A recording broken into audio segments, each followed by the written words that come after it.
You might be thinking, won't it be easier to close for a day and just count in peace? In an ideal world, yes. But right now, your store needs to stay alive while you rebuild it. Every sale keeps your cash flow moving.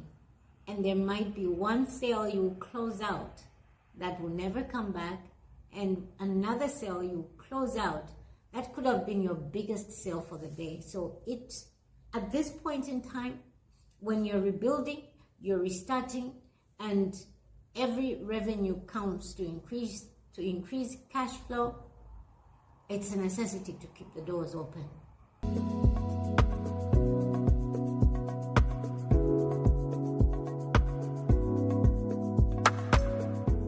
Here's how to set this up. Get your starting list. If you have a POS in the system or inventory system, you pull and print your full inventory. It should show every title and the quantity your system thinks you have. That's your baseline for the day. If you're tracking manually, that's okay. Start with one shelf, then write down every title and count as you go. Mark the shelf clearly so you don't lose your place. Step 2, count systematically. Pick one section. If you're going to count with each shelf, you write the physical count next to each title on your list. But the biggest question I get is, how do I count accurately while people are buying books? Well, our doors are open, right? So this is exactly how we handled it at ABC. We'd have a morning setup before we open our doors. We print the starting list and know that this is what the system believes we have for that particular morning. Always put a sticker, a marker right where you have ended to make sure that you know where to begin. Once I've counted 1, 2, I simply leave a color pad right after the book I have counted. I go like that. This color pad should tell me that the next book I'm supposed to count is this one. And that's where I begin counting from. Just in case the same customer requires a book from the section that you're counting, right from the color pad, because you're supposed to count this one, you subtract 1, you take it out from there. So this is counted. You simply continue with this next one. This will be your next count. Forget about this one that has been bought, because this one is going to be accounted for in the sales list when you print it at the end of the day. So that's how you continue your counting system and relatively balancing it this way.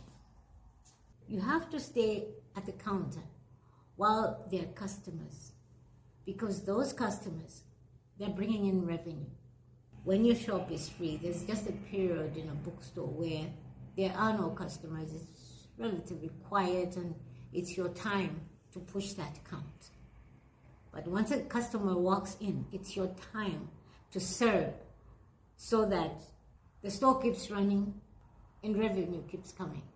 Now, if a customer buys a book from a section you haven't counted yet, you don't need to adjust anything. It will appear on your sales. For example, you've printed your inventory, your start list for the day, your inventory list from the POS, and there's a book called Titanic, and the system thinks that you have 10 books. A customer walks in, they buy 2 copies of Titanic. Another customer walks in and buys a copy of Titanic. Before you close, 2 customers walk in and each buys a copy of Titanic. Now, at the end of the day, when you close the day, it's time to reconcile. So you have to reconcile from your starting list of 10, from your physical count of 4, and from your sales list, which should say 5. There is 1 missing. That missing 1 is unaccounted for. It's either stolen, damaged, misplaced, or an error in the system. That right there is your shrinkage.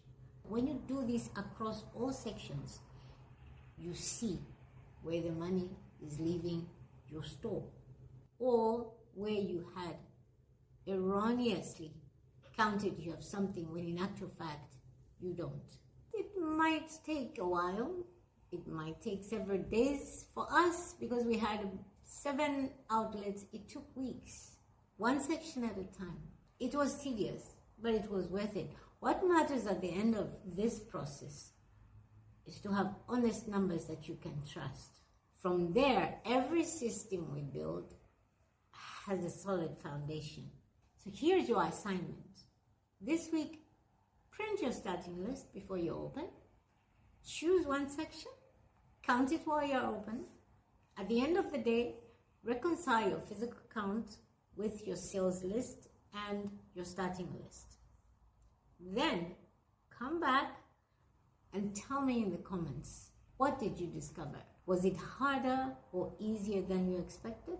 Did you find any leaks? I can tell you, you're already working very hard. This step makes sure of that. In the next video, we'll talk about what to do with what you find. Specifically, how to deal with books that are tying up cash and do not serve your new direction. Do the count, share your results. You're building on purpose while you still have options. I'll see you in the next video.